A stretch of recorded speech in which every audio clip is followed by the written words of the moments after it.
Hi, I'm Dan Rowe. I usually do stand-up, and this is fucking way harder.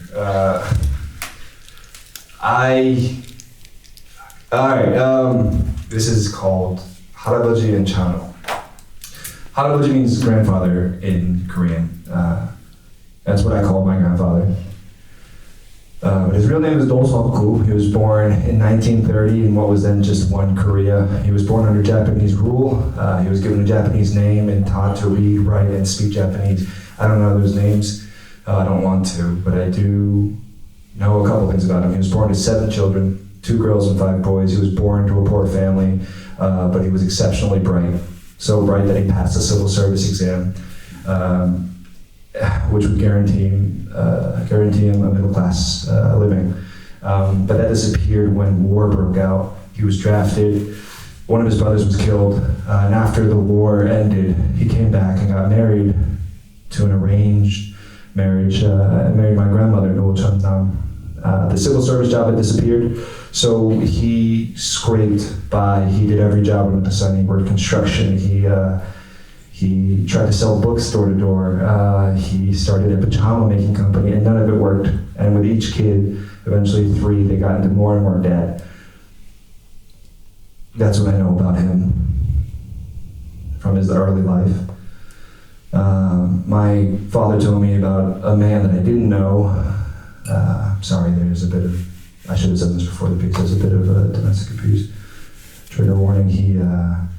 A man I didn't know who would drink and beat his wife in front of his children in a room that was about this size because they couldn't afford. It was a half basement. That was their entire house. And while his children wailed and begged for him to stop, he wouldn't. With everything failing, they moved to America. They slaughtered chickens for 2 years in a factory to get a green card. Then they brought their children over, who then brought their children over.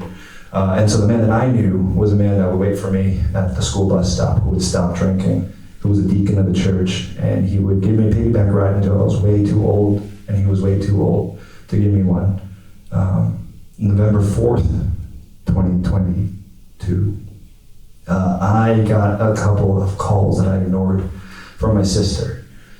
Because my wife was going into labor. I was pretty sure that was going to happen. Our first labor had been so long that I knew I needed to sleep so that I could be awake for 4 days to try to help my wife.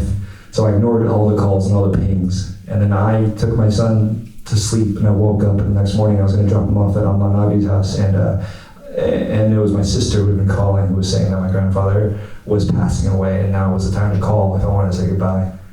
I chose not to. He died, and he walked into the last day. My son was born 3 days later. It was also a long delivery. And my grandfather was a man, even though he was poor, he was always on time. Even though he was poor, he always looked great. And he was very religious, and he believed in heaven. And I don't know if I believe in heaven, but I think that if it was true, my grandfather, who never, ever, ever missed an appointment, would have waited for my son to enter the world as he was exiting.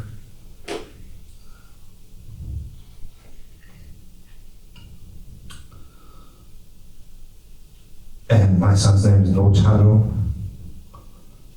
And I don't know if any of that's true about heaven, but I do know that if he had a choice, he would have taken it.